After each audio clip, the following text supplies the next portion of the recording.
बाजी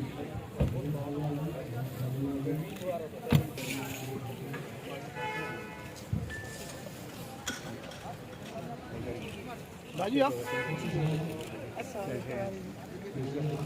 कैसे इमरजेंसी ठीक है। आरिफ भाई आपसे ना फिर दैट डे आपने नमस्कार साहब, बहुत बहुत बधाई आपको।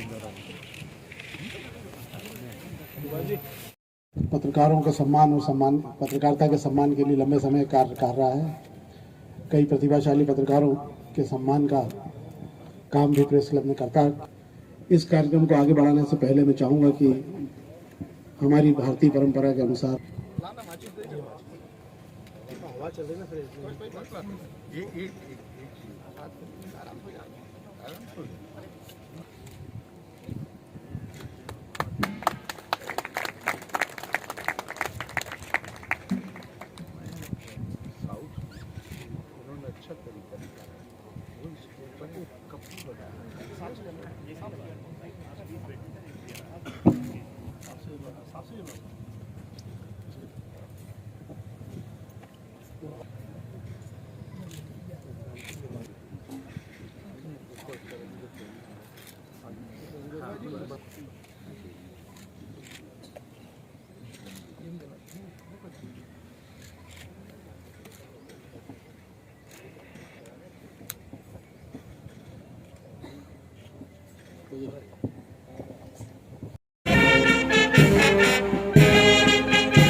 हत्या ने उस दानावल में, उस आग में बर्फ की चादर बिछा दी, पूरी शांति ला दी और अगले 20, 25, 30, 40 वर्षों के लिए देश सांप्रदायिकता से दब गया। लेकिन उसके बदले में एक अंध धर्म निरपेक्षता का उदय हुआ। वो दौर लगातार चलता रहा, जिससे फायदा किसी का ना हुआ, न देश का न मुसलमान का। लेकिन उसके बाद आता है 1984 और 85, राजीव गांधी की हत्या, 3000 सिखों का एक रात में कत्लेआम। उसके बाद इंदिरा गांधी की हत्या, कत्लेआम, और उसके बाद में लोकसभा चुनाव, राजीव गांधी का 400 से ऊपर सीट पाना। राजीव गांधी ने असम समझौता करवाया, पंजाब का जो आग लग रहा था वो समझौता कराया। लेकिन उसी वक्त सर्वोच्च न्यायालय का एक निर्णय आया। इंदौर की शाहबानों ने सुप्रीम कोर्ट में वाद दाखिल किया हुआ था कि उनके पति ने उन्हें तलाक दे दिया है तो उन्हें गुजारा भत्ता दिया जाए। सुप्रीम कोर्ट उनके पक्ष में निर्णय देती है, लेकिन देश में अंध कट्टरवाद सड़कों पर निकल पड़ता है, जुलूस निकलते हैं। देश उस वक्त अंध धर्मनिरपेक्ष की गिरफ्त में था। राजीव गांधी क्लीन चिट थे, क्या करना क्या नहीं करना। उस वक्त का वाकया बता रहा हूं कि आरिफ भाई उस वक्त केंद्रीय मंत्री थे, जियाउल रहमान अंसारी भी केंद्रीय मंत्री थे राजीव गांधी की सरकार में। जियाउल रहमान अंसारी ने लगातार सुप्रीम कोर्ट के निर्णय के खिलाफ भाषण दिया। आरिफ भाई ने सुप्रीम कोर्ट के पक्ष में, न्यायपालिका के पक्ष में, मुस्लिम समान आचार संहिता के पक्ष में, मुस्लिम महिला को गुजारा भत्ता मिला उसके पक्ष में तकरीर की। वो ऐतिहासिक दस्तावेज है। इन्होंने लगातार वो तकरीर की, लेकिन राजीव गांधी कट्टरता के आगे झुक गए। उन्होंने वो विधेयक वापस करवाया। परिणाम, देश के एक बहुसंख्यक तबके को बहुत बड़ा धक्का लगा।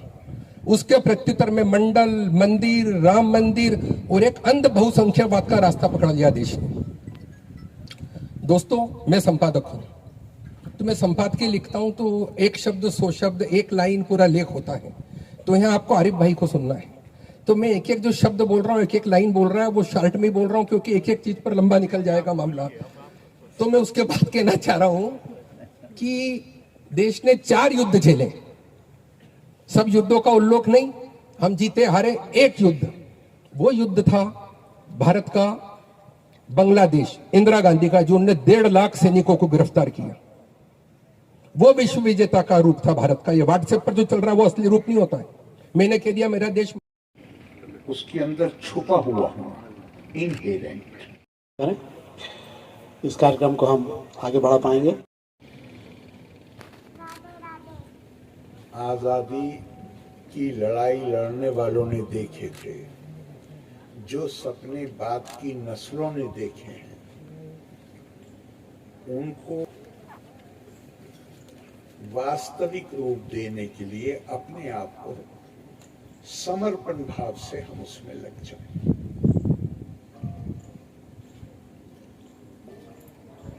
मैं ये मानता हूं कि आजादी अकेले ये नहीं होती कि विदेशी शासक चले गए, और सच पूछिए तो भारत दुनिया में दूसरों के मुकाबले में आजादी स्वतंत्रता का अर्थ बेहतर समझता।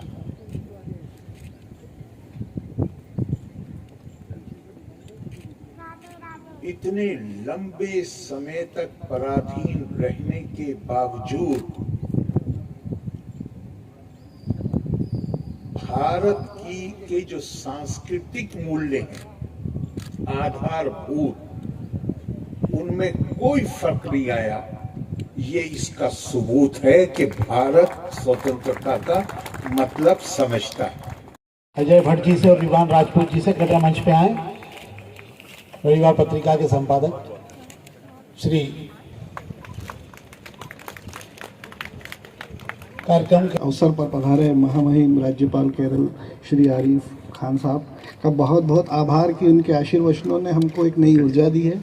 और इस अवसर पर उपस्थित प्रवीण भाई और स्टेट प्रेस क्लब के साथ में हमारे खंडेलवाल जी और आप सब लोग जिन लोगों को सम्मानित किया है, हमारी तरफ से एक छोटा सा टोकन ऑफ सम्मान था। हमें उम्मीद है इस नई ऊर्जा के साथ, साहब के आशीर्वचनों के साथ एक नए भारत का निर्माण करने में आप भी अपना योगदान देंगे। जय हिंद, जय भारत।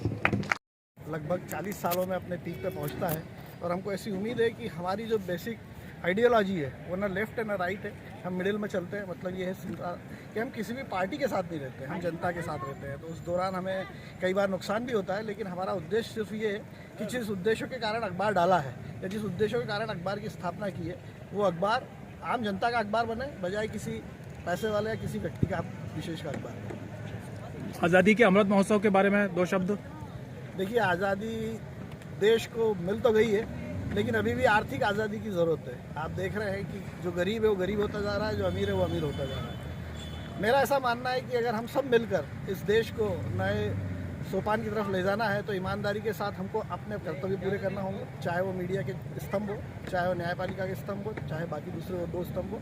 इसलिए ज़रूरी है कि आज़ादी का महत्व समझें, क्योंकि ये देश लगभग 200 साल की गुलामी के बाद आज़ाद हुआ और आप देख रहे हैं कि देश आज की तारीख में पूरे विश्व में सिरमौर बना हुआ है। अब ये हम लोगों की ईमानदारी से कर्तव्य बनता है कि हम उस देश को सिरमौर बनाए रखें, और हमको ऐसी उम्मीद है कि सब लोग मिलकर इस देश को पक्का वापस सोने की चिड़िया बनाने की ओर ले जाएं।